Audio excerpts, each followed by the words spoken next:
Hello everyone, स्वागत है आप सबका हमारे क्लास में। हमारे पास संसाधनों की कमी जरूर है, लेकिन हमारी कोशिशों में कमी बिल्कुल भी नहीं है।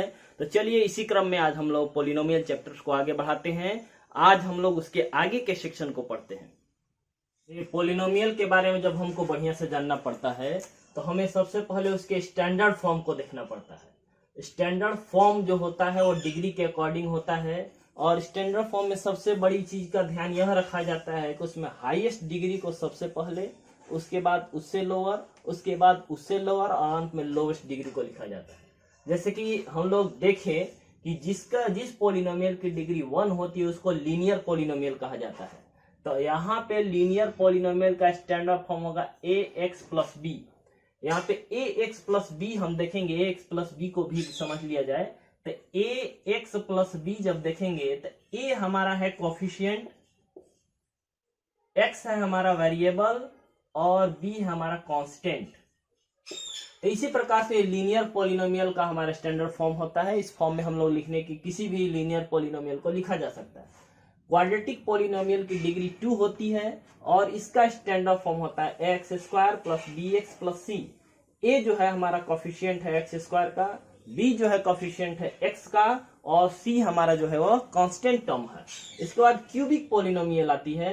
तो क्यूबिक पोलिनोमियल की डिग्री हमारी 3 होती है और इसका स्टैंडर्ड फॉर्म होता है a x cube plus b x square plus c x plus D.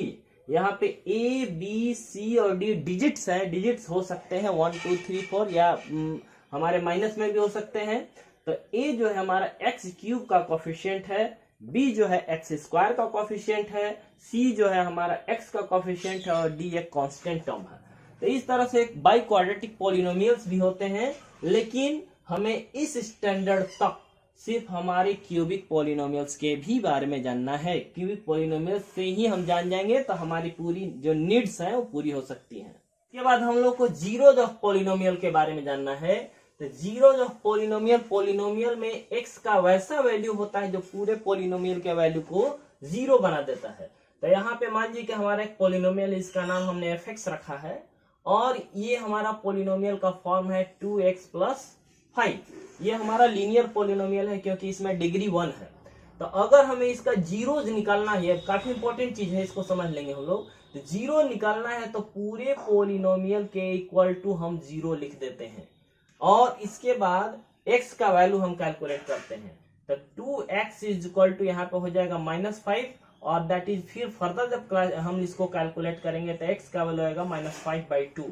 तो यहाँ पे जीरोज ऑफ पोलिनोमियल का मतलब यह हुआ कि x का वैसा वैल्यू जिसको पुट करने से पूरे पोलिनोमियल का वैल्यू 0 हो जाए उसको हम लोग जीरोज ऑफ द पोलिनोमियल कहते हैं। सिमिलरली इसमें भी वही चीज किया जा सकता है और इसका जीरोज निकालना तो 5x plus 9 is equal to 0 लिखेंगे और इस तरह से हम कैलकुलेट कर सकते हैं 5x is equal to -9, that is x is equal to -9/5। तो यहाँ 9/5 जो है इस पोलिनोमियल का 0 है और -5/2 है इस पोलिनोमियल का 0 है। ये वीडियो कैसा लग रहा है आप जरूर बताएं और अभी तक अपने अगर चैनल को सब्सक्राइब नहीं किया है तो जरूर सब्सक्राइब करें और बेल बटन को जरूर दबा दें ताकि आपको चैनल से रिलेटेड अपडेट जरूर मिलते रहें। तो ग्राफिकल रिप्रेजेंटेशन में 2-3 तरह के हमको ग्राफ बनाने पड़ेंगे। पहले हम लोग को लीनियर पोलिनोमियल का ग्राफ बनाना पड़ेगा और लीनियर पोलिनोमियल के बाद हमको क्वाड्रेटिक पोलिनोमियल का भी ग्राफ के बारे में जानना पड़ेगा। तो लीनियर पोलिनोमियल का स्टैंडर्ड फॉर्म हम लोग जानते हैं ax प्लस बी होता है, इसको हम नाम दे सकते हैं fx इज इक्वल टू। और क्वाड्रेटिक पोलिनोमियल मान लीजिए हम इसका नाम gx दे दिए और इसको लिख दिए ax square plus bx plus c। तो जब हम इसका ग्राफ खींचते हैं तो ये हमारा, इसको हम y कंसीडर कर लेते हैं और इसको लिख सकते हैं ax प्लस b। हम एक सिंपल एग्जांपल लेके चलते हैं, जैसे y इज इक्वल टू हम ले लेते हैं हमारा 2x प्लस 5। तो जैसे कि हम लोग जानते हैं कि कोई भी अगर तो 2 डिस्टिंक्ट पॉइंट मिल जाए तो उसे एक लाइन खींचा जा सकता है। तो यहाँ पे हम कोई भी वैल्यू ले लेते हैं, यहाँ पे एक चार्ट बनाएंगे और चार्ट में हम x का ऐसा वैल्यू रखेंगे जिससे कि हमें y का एक पॉजिटिव या फिर इंटीजर वैल्यू मिले। तो हम यहाँ पे y को अगर कैलकुलेट करें तो y इक्वल टू लिख दिए हम, तो यहाँ पे x का वैल्यू लिख दिया और y का वैल्यू लिख दिए और x का कुछ भी वैल्यू रखते हैं, थोड़ी देर के लिए मान लेते हैं x इक्वल टू 0 हम रखें, तो y इक्वल टू कितना हो जाएगा हमारा, 0 में 2 से मल्टीप्लाई करेंगे 0 होगा, फिर 5 ऐड कर देंगे तो y इक्वल टू 5 हो जाएगा। अब मान लीजिए x इक्वल टू हम 1 रख देते हैं, तो 2 इंटू 1 2 हो जाएगा, प्लस 5 करेंगे तो 5 और 2 मिलके 7 हो जाएगा। तो मेरे पास दो कोऑर्डिनेट्स मिले हैं, पहला कोऑर्डिनेट 0 5 मिला है और दूसरा मिला है हमारा 1 7। इन दोनों कोऑर्डिनेट्स को हम एक नंबर लाइन पे चाहे कार्टेशियन प्लेन में हम लोग डिनोट करेंगे 0 5 और 1 7, और दोनों को मिलाते हुए एक लाइन खींच देंगे। तो यह हमारा ग्राफ हो गया, और इसी ग्राफ को हम लोग रिप्रेजेंट कर सकते हैं ग्राफ के पेज पे। लेकिन इसके बाद जब हमें क्वाड्रेटिक पॉलिनोमियल को जब रिप्रेजेंट करने की बारी आएगी, तो उसमें ये जितने भी लीनियर पॉलिनोमियल रहेंगे उसका ग्राफ एक स्ट्रेट लाइन की तरफ बनेगा। लेकिन जैसे ही हम लोग क्वाड्रेटिक पॉलिनोमियल की ग्राफ बनाने की कोशिश करेंगे, तो इसका जो ग्राफ होगा एक पैराबोला की तरह बनेगा, या तो ऐसे बनेगा या तो ऐसे बनेगा। अब ये डिपेंड करता है कि किस तरीके से हमारा ए का वैल्यू है। अगर ए का वैल्यू पॉजिटिव होता है, यानी कि जैसे थोड़ी देर के लिए देख लीजिए एग्जांपल के तौर पे, इसका स्टैंडर्ड फॉर्म है ax² plus bx plus c।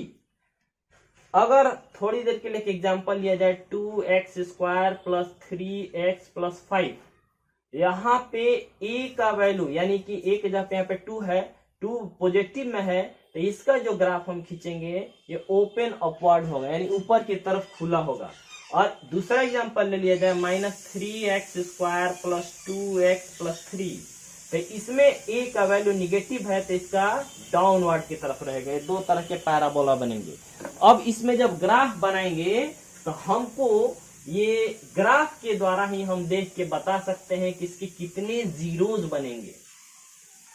जैसे देखिए, अगर मेरे पास एक ऐसा ग्राफ बनता है, ये क्वाड्रेटिक इक्वेशन का ग्राफ है, अगर एक ऐसा ग्राफ बनता है तो इसका मतलब है जितने एक्स एक्सिस को जितने पॉइंट पे ये काट रहा है उतने इसके जीरोज बनेंगे। यानी कि अगर 2 पॉइंट पे काट रहा है तो इसके 2 जीरोज बनेंगे। और इस ग्राफ से हमको एक चीज और पता चलेगा, इसमें ए का वैल्यू जो होता है वो पॉजिटिव होगा। और एक दूसरा ग्राफ बनाया जाए और इसको ऐसे काटे तो इसके भी 2 जीरोज बनेंगे, लेकिन हमारा ए का वैल्यू जो होता है वो निगेटिव बनेगा। और एक तीसरा ग्राफ ऐसे बने जो कि एक्स को काटे ही नहीं, तो उस कंडीशन में हमारा जो होता है नो सॉल्यूशन होता है। यहाँ पे 2 सॉल्यूशन होंगे, क्योंकि 2 पॉइंट्स पे काट रहा है। अगर एक्स को जितने भी पॉइंट पे काटते हैं उतने इसके जीरोज मिलेंगे। तो हमारे पास क्वाड्रेटिक इक्वेशन के जनरली 2 जीरो मिलते हैं, अलग अलग कंडीशन के ऊपर डिपेंड करता है। तो यहाँ पे अगर 2 पॉइंट पे काटते हैं तो 2 जीरो बनेंगे, अगर एक भी पॉइंट पे नहीं काटेगा तो नो सॉल्यूशन होगा, और अगर सिर्फ एक पॉइंट पे ऐसे टच करते हुए सिर्फ आ जाता है तो इसका यूनिक सॉल्यूशन या फिर 1 सॉल्यूशन होगा। तो सिर्फ हम ग्राफ को देख के ही बता सकते हैं कि उसके कितने जीरोज बनेंगे। तो इसके बाद हमारा एक्सरसाइज जो आता है सिर्फ देखने की चीज है, सिर्फ ग्राफ को देख के ही बता देना है कि उसके कितने जीरोज हैं। और उस ग्राफ को देखने का सबसे अच्छा तरीका है कि सिर्फ एक्स एक्सिस को देखेंगे, और एक्स एक्सिस पे जितना बार हमारा ग्राफ इंटरसेक्ट कर रहा है तो उतने जीरोज होंगे, और यही हमारा सॉल्यूशन होगा। अंत में फिर से आपसे आग्रह यह करूंगा कि इसमें अगर कुछ कमी रह गई हो तो इसे जरूर बताइएगा, और अगर कुछ सुझाव हो तो उसे जरूर दीजिएगा, और अपना प्यार और आशीर्वाद चैनल को सब्सक्राइब और लाइक करके जरूर दें।